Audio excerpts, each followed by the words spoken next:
The 12 months. सर्वांना माझा नमस्कार.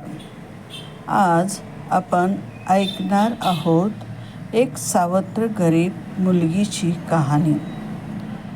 चला तर आपण कहाणीकडे वळूया. एखादा खूप वर्षापूर्वी एका थंड देशात एक लहानशी मुलगी राहत होती. तिचे नाव मारिया होतं. ती खूप गरीब होती, पण खूप मेहनती आणि प्रामाणिक होती. ती तिच्या सावत्र आई आणि सावत्र बहिणीसोबत राहत होती. पण त्या दोघी मारियाला नेहमी त्रास देत असत. एक दिवस हिवाळा खूप जोरात पडला होता. सगळीकडे बर्फाचे बर्फ होतं.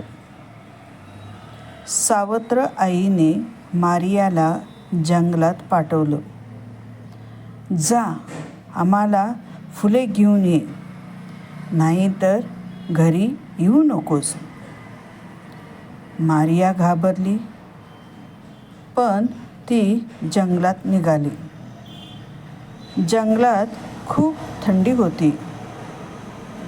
बर्फामुळे सगळं झाकून गेलं होतं. मारियाला वाटलं, ह्या थंडीत फुले कशी मिळणार?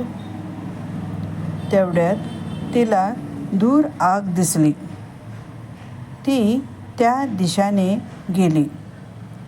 डोंगरावर पोचल्यावर तिने एक आश्चर्य पाहिलं. तिथे 12 लोक अग्नीभोवती बसले होते. ते खूप वेगवेगळे दिसत होते. मारियाने विचारलं, तुम्ही कोण आहात? एक वृद्ध माणूस म्हणाला, आम्ही वर्षाचे 12 महिने आहोत. जानेवारी, फेब्रुवारी, मार्च ते डिसेंबरपर्यंत सर्व महिने. मारिया आश्चर्यचकित झाली. तेवढ्यात मार्च पुढे आला. अचानक बर्फ वितळू लागला आणि सुंदर फुले उमलू लागली. मारियाला खूप आनंद झाला. ती फुले गोळा करू लागली. सर्व महिन्यांना तिला मदत केली. जानेवारीने थंडी वाढवली. फेब्रुवारीने संतुलन ठेवले आणि मार्चने फुले दिली. मारिया घरी परतली. तिच्याकडे खूप सुंदर फुलांचा गुच्छा होता. सावत्र आई आणि बहिणीला विश्वास बसत नव्हता. त्यांनी विचारलं, ही फुले कुठून आणलीस? पण मारिया शांत राहिली. हे पाहून सावत्र बहिणीला लोभ झाला. तीही जंगलात गेली, पण ती खूप गर्विष्ठ होती.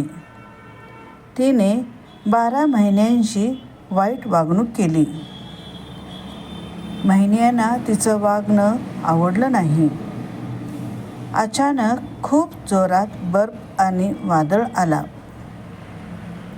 ती घाबरली आणि काहीही न मिळवता परत आली.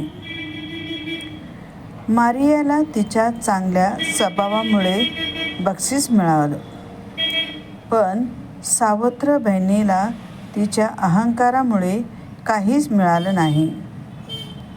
ही कथा आपल्याला शिकवते की नम्रता आणि प्रामाणिकपणा नेहमी यश देतात आणि अहंकार नेहमी नुकसान करतो.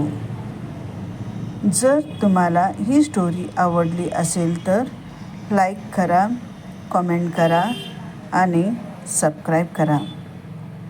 आणि असा आणखी स्टोरीजसाठी आमच्या चॅनलसोबत जोडलेले राहा. धन्यवाद.